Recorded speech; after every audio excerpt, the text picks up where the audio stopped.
Você sabia que nossos pretos velhos têm um segundo nome que define sua origem material e principalmente sua origem espiritual? Que seu nome nunca estará completo sem que mencione esse segundo, já que é tão importante. E qual é ele? E como descobrir isso? Deve estar curioso, já que pouca gente conhece essas particularidades. Então, se prepare, porque esse será o assunto do vídeo de hoje. Todo preto ou preta velha, ao incorporarem, se identificam vindo de uma região da África, do Brasil ou de alguma região espiritual, podendo ser do lugar onde nasceu ou foi trazido para cá. E como isso é possível? Vamos dar um exemplo para esclarecer as dúvidas.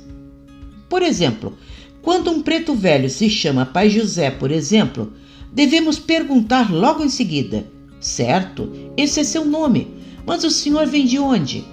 Ele vai responder: sou o Pai José da Guiné, do Congo, de Minas, ou ainda da Ruanda, do Cruzeiro, das Almas, ou se nasceu no Brasil dirá: sou da Bahia. Pareceu complicado, mas não é. Vamos ver o primeiro caso. Lembramos que as regiões africanas que eles indicam como sua origem poderá ser o lugar onde nasceram ou o porto de onde partiram para chegarem ao Brasil. As 3 regiões mais conhecidas são Angola ou Congo, Guiné ou Costa da Mina e não Minas Gerais, como muitos confundem, quando vieram pelo porto de Elmina ou São Jorge de Mina, um dos mais importantes portos de tráfico negreiro desde o século XV. Esses 3 grupos principais, que abrangem várias nações e que definem nossos pretos velhos, já aparecem nos livros de registro de batismo no início do século XVIII no Rio de Janeiro, representando os da Guiné em 75%, os de Minas em 15% e os de Angola em 9%. Assim, todo escravo de origem africana era chamado pela região de onde veio. E como eles são? Esses pretos velhos geralmente apresentam certa dificuldade na fala, com forte sotaque e troca de algumas palavras de seu dialeto para o português. São profundos conhecedores da magia africana, da sua ritualística, e são poderosos feiticeiros.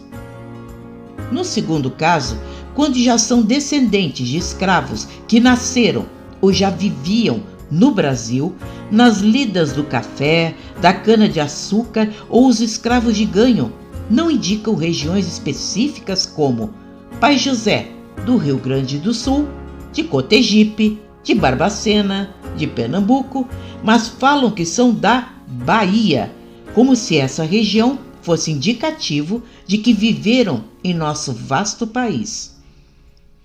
Esses pretos ou pretas velhas são excelentes benzedores, com grande conhecimento das folhas de nossa terra, já que muitos tiveram contato com a cultura indígena. São mandingueiros, com uma cultura jamais abrangente e popular. Falam muito em sacramentos católicos e são extremamente humildes e doces no trato, algumas vezes até brincalhões, sem jamais ultrapassarem a boa educação que trouxeram desse tempo. Agora falaremos dos pretos velhos que se definem vindo de regiões espirituais, onde ali dominam falanges.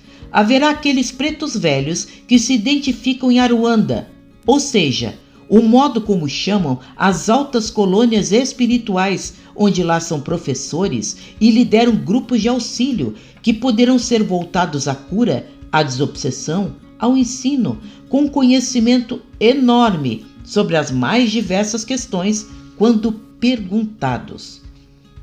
Haverá também aqueles que se dizem do Cruzeiro, muito próximos ao desmanche de magia negativa ao lado de nossos poderosos Exus, ou aqueles que se dizem das almas, quando trabalho nos grupos de seleção e auxílio aos recém-desencarnados em grandes falanges.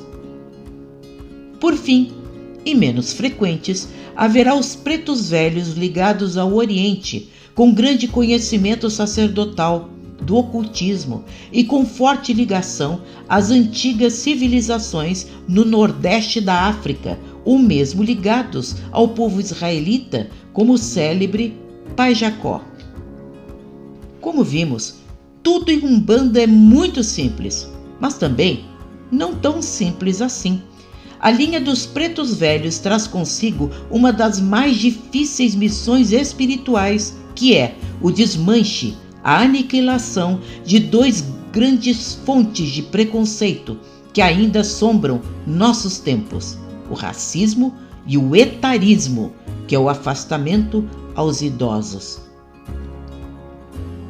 Em nossos terreiros, ainda nota-se uma certa resistência às consultas com essas entidades, desconsiderando seu poder imenso na solução de problemas, nos bons conselhos que todos precisaremos um dia, no desmanche da baixa magia, em seu poder de cura e sua proximidade às falanges das crianças, permitindo que tragam harmonia às nossas vidas.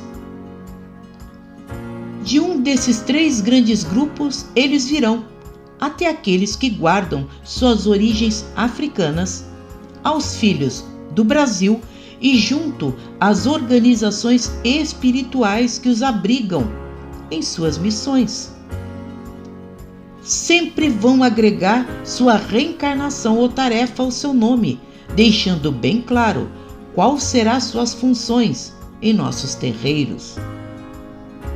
Eis a grande importância em conhecer seus nomes, para que possamos entender suas grandes missões, bem como dar-lhes o devido valor como entidades que também dirigem nossos terreiros, junto à espiritualidade maior.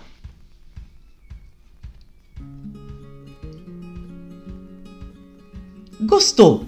Dê like, inscreva-se e ative o sininho. Toda semana um vídeo especial feito com carinho para você. Até a próxima semana.